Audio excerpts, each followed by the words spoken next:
Hi guys and welcome back to another DrAce video, and today we're going to be playing MotoGP 24 and it is time for round 10 of our career mode. It is time for the German GP. It is the Sachsenring, and ladies and gentlemen, we will be starting at the back of the grid once again to keep things fun.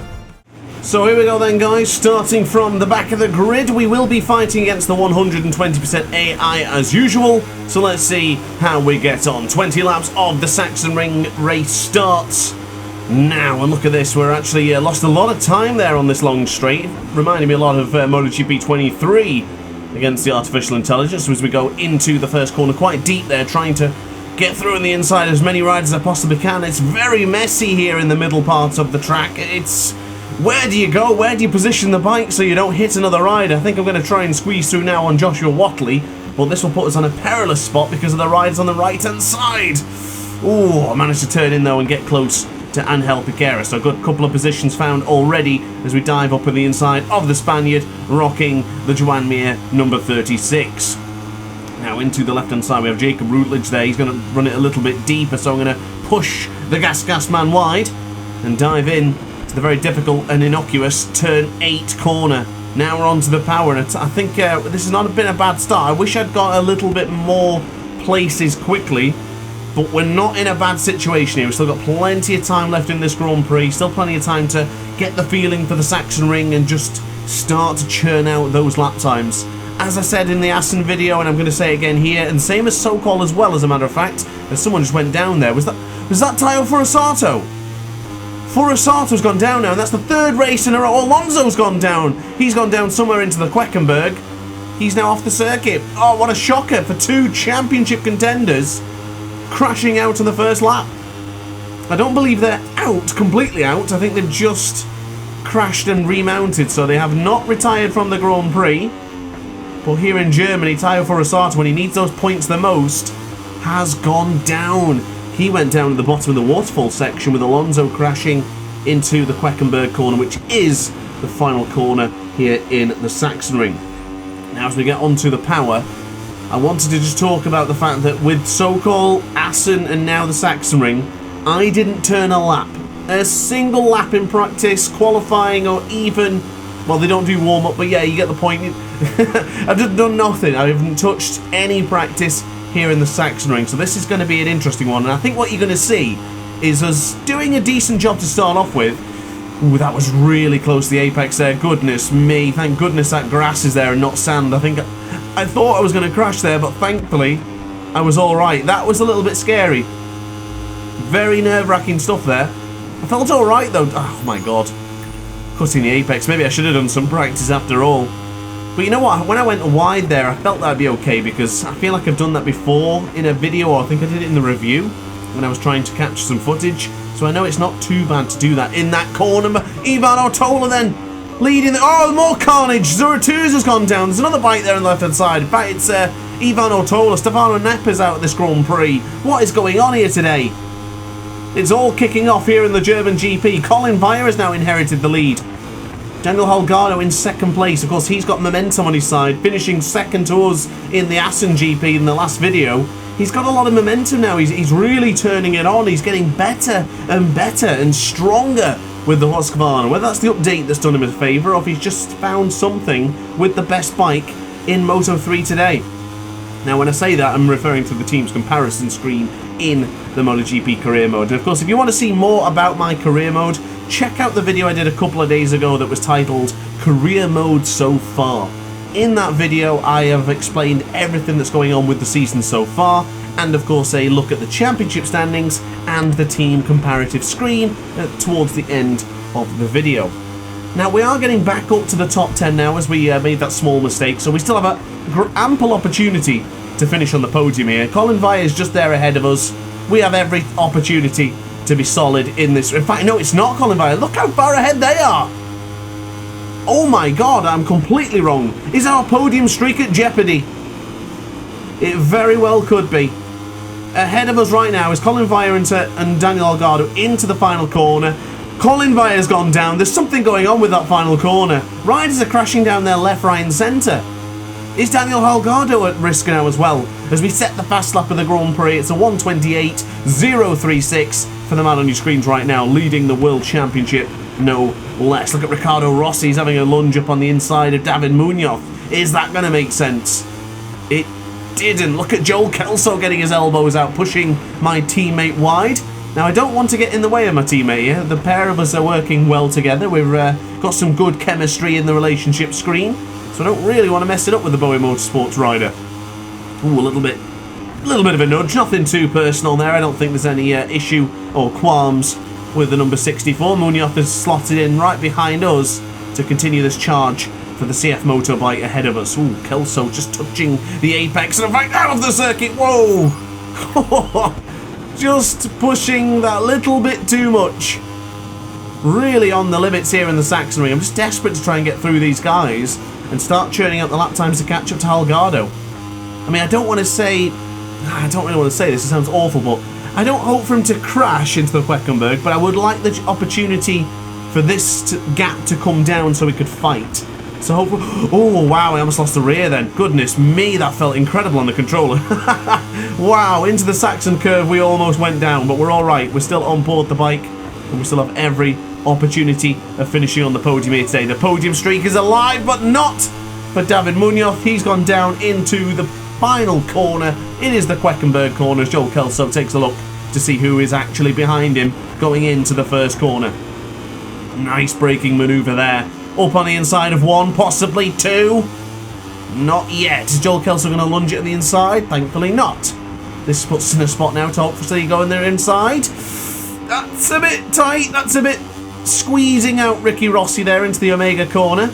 Don't think he's going to be particularly happy with that overtake, but rubbing is racing, and I felt that there was enough of a gap there for me to just squeeze on through, which we did ever so slightly. Of course, contact was made, and if Ricardo Rossi is going to say something, pop it in the social media, and I'm sure I'll respond to it either positively or negatively.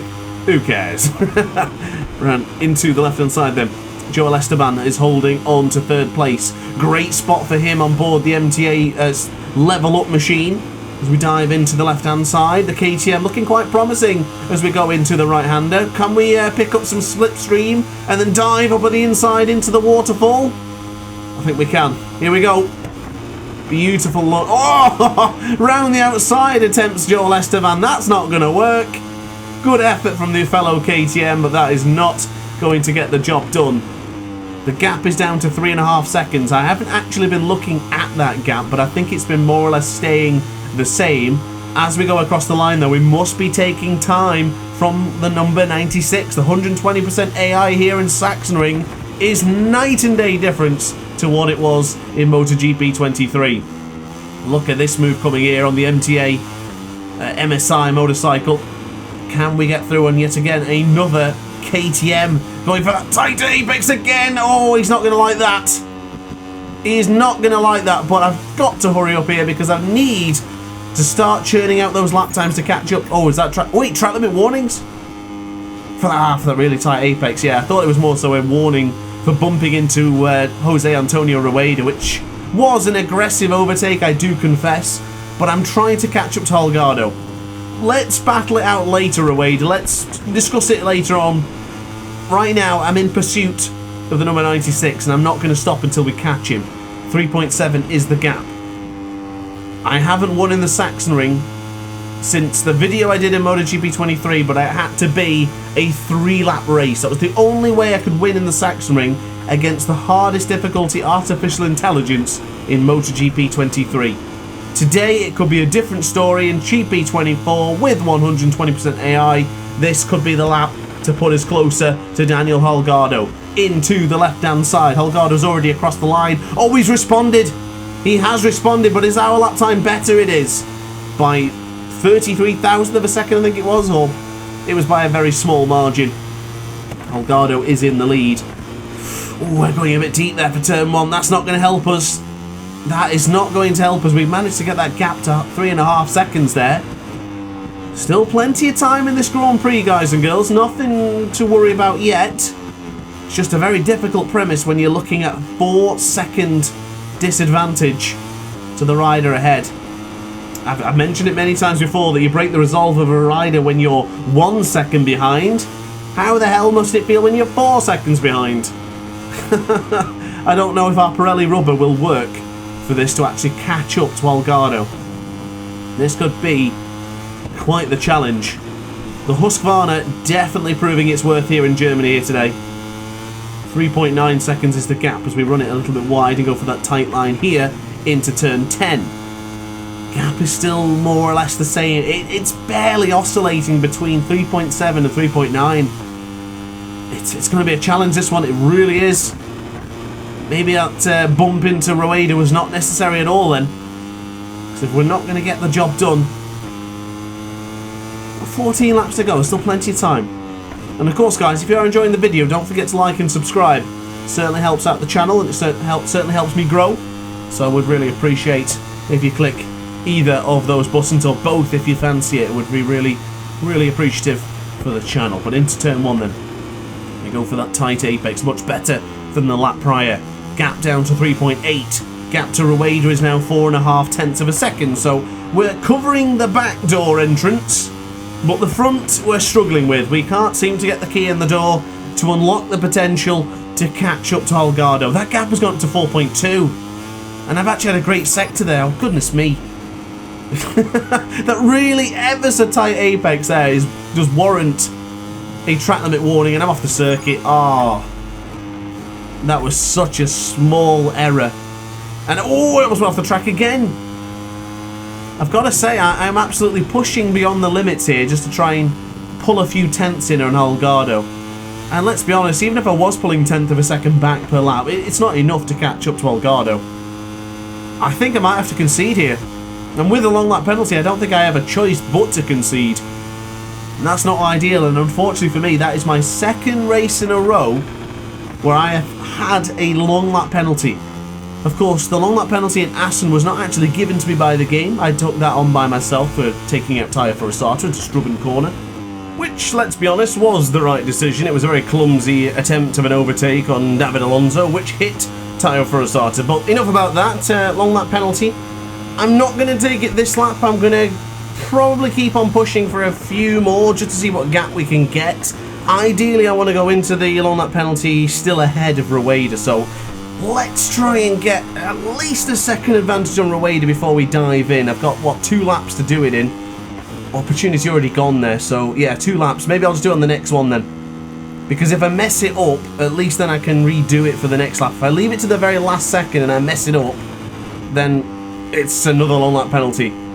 And it's not something I practice often. I was rather lucky in Assen when I took it. A lot of you guys said it was a great long lap penalty, and I agree. I was very proud of my performance diving in to the long lap penalty of Assen, but I will be honest, it was a bit of a fluke. I just went for it, just closed my, well, I didn't close my eyes because that would have been absolutely mental, but I just went for it and just seen what happened. So we're going to do the same here in the Sachsenring, but it's not a bad long lap penalty in this track. It's very small, very quick, just puts you a little bit wider into the corner, but you're able to then get a lot of power coming out of that right-hander to put you into the left-hander for turn 2. So we'll see how it goes. The gap obviously to Holgado is going now, so let's just forget about that. Let's focus on the second place. Very similar to the Taka video I did yesterday. Don't worry about first place, just worry about the battle that is going on right now. And I'll tell you what, my strategy is not going to work. Rueda is 0.3 of a second. I'm going to have to go for it here though, ladies and gentlemen. Wish me luck. Onto the brakes. Looks like we're slow. Oh, I felt like I was going to go a little bit too deep, but we're good, we're good, we're good. Keep it in, keep it in. Beautiful. Long lap penalty served. 0.4, 0.6, 0.7 behind Rueda. Wow. We lost around a second, which I did anticipate. That's not ideal, but we did manage to go into the long lap penalty without too much worry. So we can relatively calm and relax for now. I must give a quick shout out to BOE Motorsports. I do hope I pronounced that right. He asked for a shout out a few days ago in a different video. So yeah, there you go. A shout out to you, Mathis or Matisse, however you pronounce it. Apologies if I did pronounce it incorrectly. So, rub your hands together, guys and girls. We have a prospect of a battle on our hands here with Jose Antonio Rueda. Now, bear in mind, I did get past him a little bit aggressively earlier on, so I'm keen to see how Rueda will respond. Of course, the AI doesn't take that into consideration, but for the sake of immersion, we'll try and make out that, of course, he is seething about that overtake and is determined to beat his British friend. I think we're friends, actually, in the social media aspect of this game. I think I've got a good relationship with Rueda. I've got a good relationship with a lot of them, actually. I tend to just respond politely now in the Moto 3 class. I want to get into the good books of everyone, so I can move up to Moto 2 with a positive experience and response from the ride. So into turn 1 then. Closing in onto the rear of the MTMSI KTM. It's very tight to the apex there, almost lifting up the front. Of course, if you do touch the apex in this game, it's an automatic reaction from the bike just to go up vertically. You'll see it from the AI and you'll see it from myself as well, so just be hesitant to see that. Quick look at the left-hand side of the screen. So it's Holgado leading, Rueda second, myself in third, Joel Esteban fourth, with Joel Kelso in fifth, doing the honours for the CF Moto. Suzuki in seventh. He's quite far back from his teammates, so of course he'll be disappointed to be have a bit of egg on his face after looking so promising at the start of the season. Holgado having a tough time, and yet here we go with Suzuki down in, well, sixth place now. He's just got through on Joel Kelso, and this is our first overtake then on Jose Antonio Rueda. We're both going to go into the right-hander there for turn 11, down the waterfall, picks me up ever so slightly. That got a bit scary, but we both give each other just a little bit of space, just so we can both get through turn 11, down the waterfall, into the Saxon curve, and hopefully now maintain this interesting battle and premise for the next few laps. So into the Queckenberg into the left-hand side. Whoa, Rueda. Okay, alright. I'm not wearing any gloves, but if I was, I'd be unwrapping the Velcro, pulling off the fingers individually, and getting ready to throw them to the floor, because I think we've got a fight on our hands right here, right now. Let's go, let's do it. Oh, he's got the perfect line there. I can't turn in at that point because he was so wonderfully positioned. But this time, as we dive into the right-hander, you know what? Fair play. I got past Rueda earlier with ease. Now he's actually making life a little bit difficult. So subscribe if you're a Rueda fan or a fan of myself. And just keep on watching to see this battle materialise. Quick look behind us there. Tatsuki-san is now up to 4th place. Ever since I mentioned him and saying that Holgado was having a much better race, he seems to have found some additional speed. Great result as well for Ricardo Rossi and Scott Ogden. They're both in 7th and 8th respectively. So just touch the apex there, now up in the inside again. Is it going to be a skirmish into turn 11 once more? Into the right-hander, he can't close him off. We've got him. I thought Rueda was going to fight back the same way he did on the previous lap, but didn't manage it. Into the Saxon curve, we're a little bit deep there. And as you can see, the MTMSI KTM is right there in position to attack if we leave the door open again. Now into the left. I didn't even leave the door open! Oh my god, Rueda! 2 laps, 2 overtakes into the final corner. Rueda, are you taking the mick? Both really aggressive moves, so I'm going to go around the outside. I don't know if I'm going to get that stopped. I'll tell you what, we did actually. Good. That's good. That was very impressive up on the brakes. I'm happy with that. Let's see if now Rueda can live with our pace rather than the other way around. I can't believe he punted me twice going into that final corner. Oh my god, Rueda went over the inside again. I actually hesitated then because I thought there's 0.3 of a second on the screen.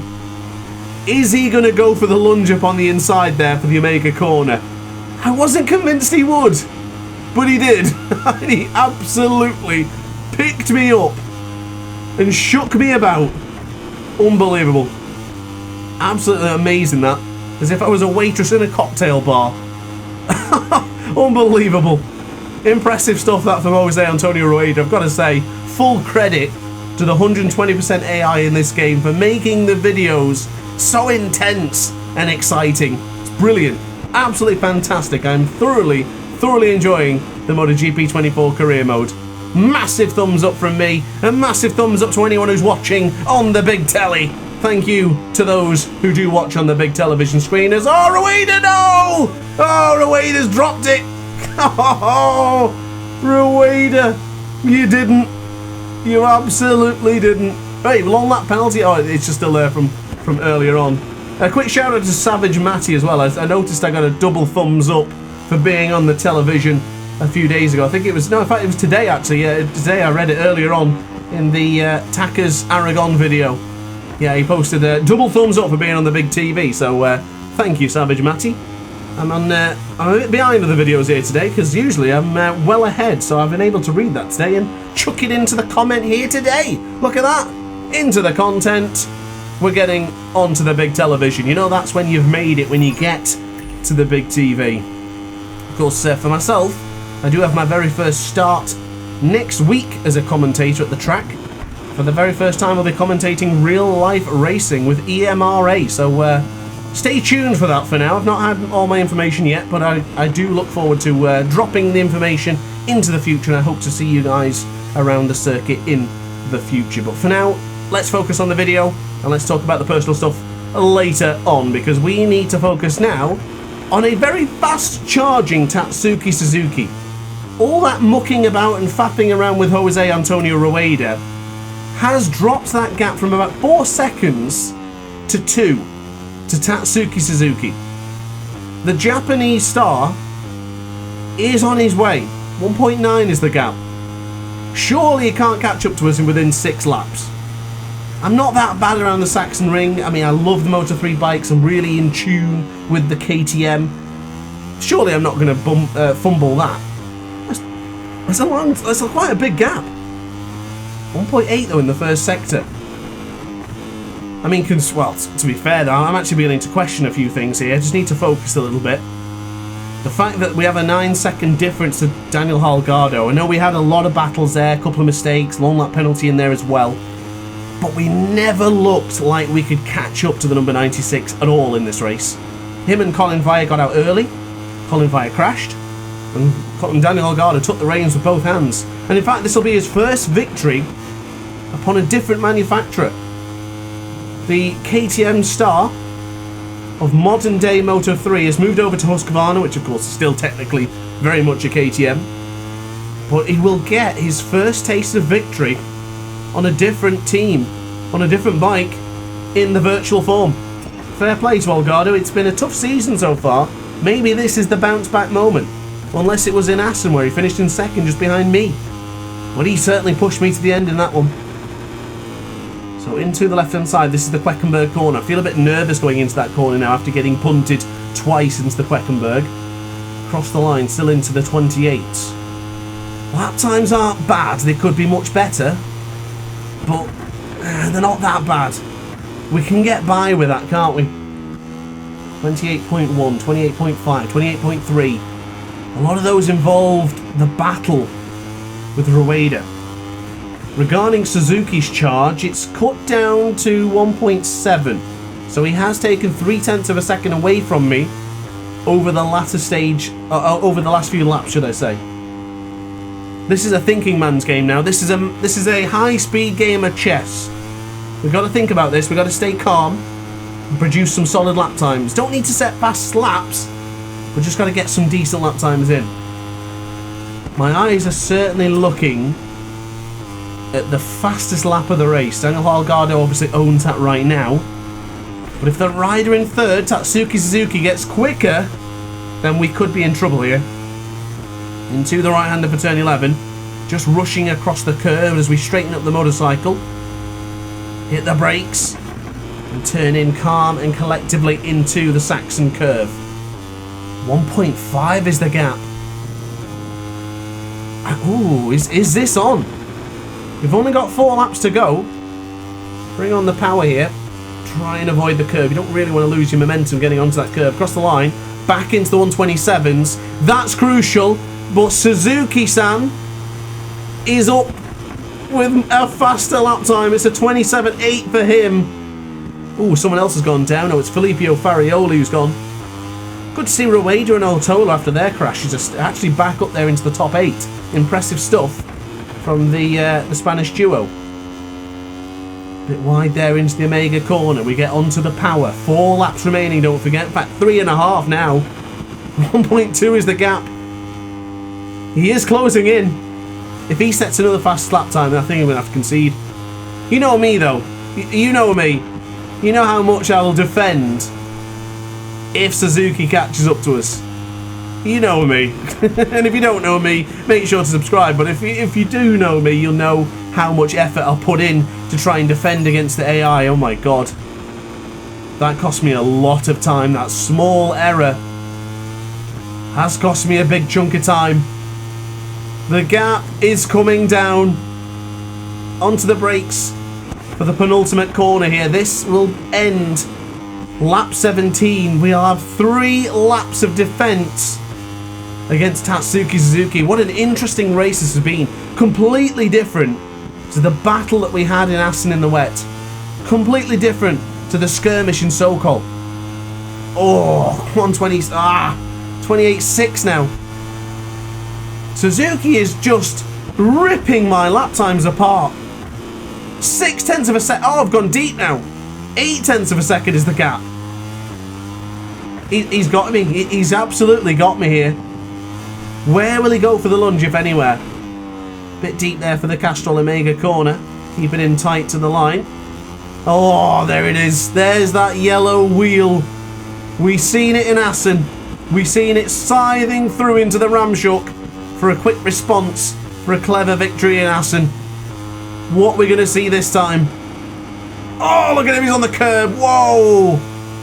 That's cost him time. That has helped me tremendously. Thank you, Tatsuki-san. I do appreciate it. I will pay in kindness after the video. 0.7 of a second is the gap. Into the left-hand side. We've got 3 more corners to go to conclude lap number 18. That will put us onto the penultimate lap time, and then it will be just 2 more battles to go. 2 more laps of battles, should I say. We dive into the Saxon curve for the 18th time of asking. The gap has come down to 2.5 tenths. Is he going to go for the lunge like Rueda did to me earlier? Surely not. Oh, he was still closing in though. He was closing in. Try and avoid the slipstream, get as close as we can to the pit wall, and hopefully he doesn't send it into turn 1. Last of the late breakers into turn 1 then, into the penultimate time. Keep it in tight. Do not open the door for Tatsuki-san. Do not let that sink in. It doesn't need to come in. Keep the door on, keep the latch on, keep the door locked. Oh, that's deep for the Castrol Omega corner. Please, no. No. Oh, he fought. He went for it. He's got so much grip. He's got so much speed and so much grip at this stage. Right, where are we going to fight back then? Look at the speed he's got on the acceleration. Controlled fuel delivery plus 11. Stay with him though, we can stay with him. Keep it into the tight apex here for the left hander for turn 8. Wait for the moment to get onto the power and fire through going into the down Warthol section. Come on. Keep it in tight. Closing in rapidly. This is it. We're absolutely on it now. That's tight. That's really tight. God, I'm going to have to make a lunge somewhere because he is so fast. I'm absolutely pushing crazily now. Oh, that's cost me. That's deep. That is deep. That could be it right there. Just wanted a bit too much into the Saxon curve then. Is he going to lose a front? He's not. Oh my god, he's got ridiculous speed at this stage of the race. 1:28.802 for me. That's a shocking lap time. I don't know if I can fight back. Oh, well, wow. Alright. I honestly don't think I can catch up to him now. He seems tremendously quick. I'm on a good lap here as well. A good sector time coming in for the first one. Pushing beyond the limits, and that's it. I've gone wide. I like that wider line, but it seems that AI, even when they go for that tighter one, still works out better than what it does for me. 0.6 of a second. I don't think I can catch him. He's played this to perfection. He was down to 8th place about 5 laps ago. All that battling with the Rueda has cost us. Look at Taio Furusato now. He was down and out almost. Oh, that's it. That's it. I've touched the curb. The gap to Joel Kelso is 6 seconds. Well, it's now to Ricky Rossi. Incredible race from him for the Italian on the CIP Green Power KTM. But for us, I'll have to accept it. A little bit disappointed there, to be honest, you know. I do feel a bit embarrassed by that. He really showed me what he can do on board that Husqvarna. I mean, major props to Daniel Holgado. He does win here in the Sachsenring. Suzuki will finish here in the German GP second, and myself will come over to continue the podium streak. I mustn't forget about that. But it's not the position I wanted. Not a bad effort. I can't be mad at that. I really can't. Holgado wins. Myself's third. Just second behind. Oh my god, 1.8 behind Suzuki at the end of that one.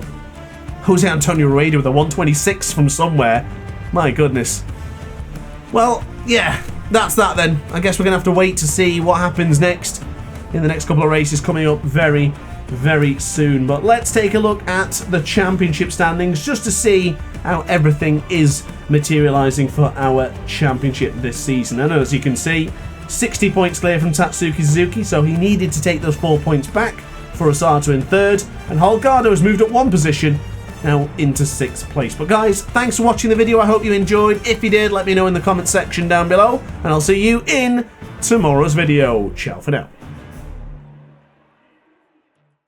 Oh hi, didn't quite see you there. Good to see you're still here. If this video didn't quite set your appetite, then why not watch some more DrAce content by clicking the video shown on screen now. Furthermore, if you would like to follow me on social media, you can do so now with the links down in the description. Consider subscribing so you don't miss a single DrAce video.